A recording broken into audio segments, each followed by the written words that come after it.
What's up everyone? Intrusive Thought here to bring you another Helldivers video today. We're going to take a look at one of the most fun topics in the entire game, loadout composition.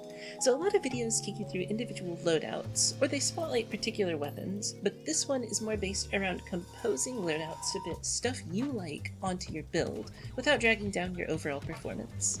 So this is really based around three factors. First, enemy coverage, second, objective coverage, and third, X factor. So let's start with enemy coverage. In my opinion, a good loadout can handle all enemies in the quantities in which they appear. The nitty-gritty of the second part is the real kicker, and where a lot of theoretically good builds kind of fall apart. For example, Railgun, Personal Shield, and Scorcher is theoretically a great loadout. People have been playing it since launch, even though the Railgun and Shield kinda got nerfed to shit.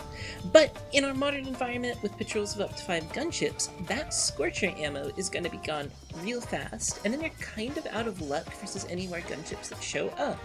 And that's a fast way to end up in a reinforcement spiral. So even though the loadout is very safe, it would probably be better to drop the shield for something like an ammo pack, or drop the railgun for a laser cannon, another AP4 option to ease up ammo pressure on your primary. Usually, you'll want to generally limit your enemy coverage to 1 or 2 stratagem slots, while your primary, secondary, and throwable slots are fair game.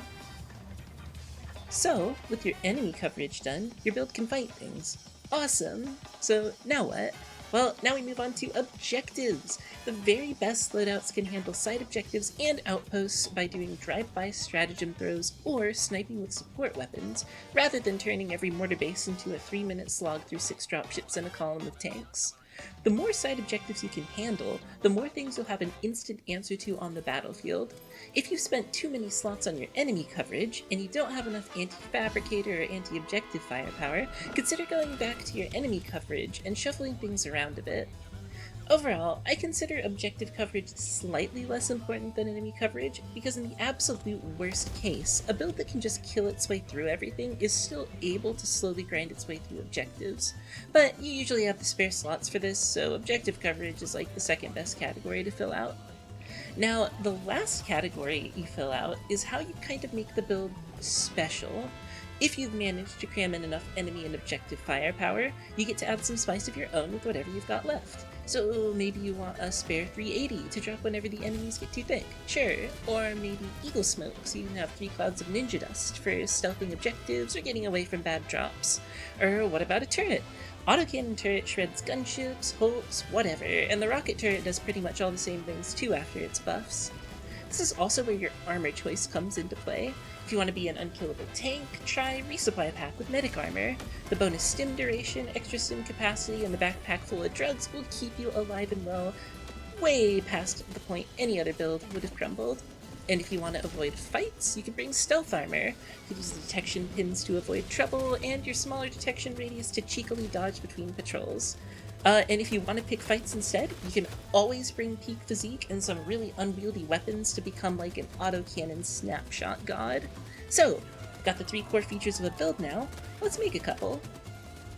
For our first example, we'll be basing our build around the Eruptor. Even after its nerf, it still has a couple good features that make it worth using, most notably its ability to close fabs at a distance, headshot devastators, and break the hip joint on scout striders.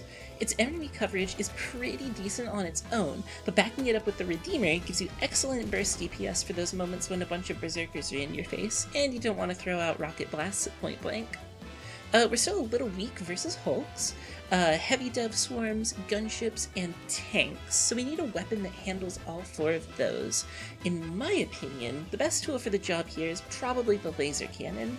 It's got great ammo economy for devastator swarms, assuming you can land headshots. For hulks, it's great against those too, assuming you can land headshots, and even gunships it's great against, assuming you can land shots on the engine pods, but it's really easy to keep it on target, especially with peak physique, so it's kind of an easy pick. As for tanks, if you can get to the heat sink with a laser cannon, you just win, though they're really vulnerable to Eagle airstrike, and that's going to be our absolute top pick first objective focused stratagem. Eagle Strike handles fabricators and mortar bases, it gives utility against heavy enemies, and overall it's just one of the general best stratagems, because it's got 3 uses and a really short cooldown afterwards. The next slot will be the Orbital Precision Strike. The OPS makes short work of detector towers and rogue research stations, while also saving you like 20 to 25 seconds on jammers without attached fabs, which can mean the difference between a patrol getting to you or not in a lot of cases. And last but not least, we have one last stratagem slot. So in keeping with the blow everything up theme that this build is kind of going for our last slot, we're gonna bring the Orbital 380. It doesn't really need an introduction, you can just kind of throw it at a trouble spot and walk away, and you'll come back to pretty much a giant bunch of craters and dead bots. It can level bases, it can clear swarms, and it can lock down entire cardinal directions at extract. Its moderate cooldown also makes it kind of spammable, which lets you really just throw it around whenever you want without really caring about, cooldown optimization. So of course, as for armor, we've got a bunch of heavy weapons, so we'll be running the light peak physique armor to make handling the laser cannon snappy and the handling of the eruptor less dog shit, but still kinda bad. And that ties together the build. It's basically an explosive death dealer that nukes everything in its wake while blitzing through the map at light speed. So, what if you want to be a little sneakier? Well, I have a personal favorite build that I absolutely love and I run all the time. For enemy coverage, we're going to run Scorcher, Grenade Pistol, and Stun Grenades. This handles gunships, hulks if you can stun them and get to the back, and really everything up to Factory Striders. So with our main loadout supporting so many different engagements, and no secondary that really specializes in taking out Factory Striders, we need to cover them with something. My favorite gun for this is the autocannon, which absolutely annihilates the Factory Strider. It strips Strider chin guns from a ridiculous range, has great ammo capacity, and has a bunch of objective utility as well. As for objective coverage, the grenade pistol can destroy fabricators, so even if you drop directly onto a jammer with a gunship fab right next to it, there's a 50-50 you can instantly kill the jammer by destroying the attached fabricator. Then you fight off the gunships with your Scorcher, and then hellbomb the gunship factory for the dub. The autocannon is actually pretty important versus side objectives too. Anti-air emplacements go down in 4 shots apiece from any angle and any range with the autocannon, which allows easy long-range takedowns with minimal risk. Mortar bases can be engaged similarly, dying in 4 shots, but unlike AA sites, you can also just throw Eagle Strikes into those for free wins. So, after autocannon, our last 3 stratagem slots give us a ton of flexibility.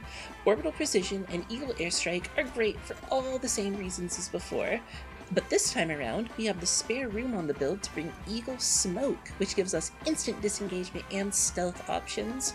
If you manage to hit a fabricator directly with a smoke bomb from Eagle Smoke, you can also destroy fabs, which gives it kind of a double use as both a safety net and offensive utility stratagem.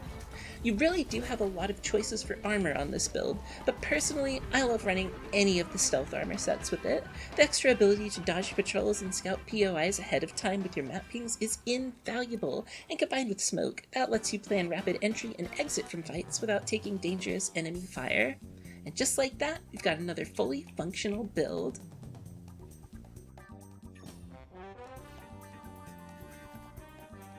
Well, hopefully, this video gave you a good framework for designing your own custom loadouts, enemy coverage, objective coverage, and a little personal spice to mix things up. Thanks for watching, and I hope you have a wonderful day.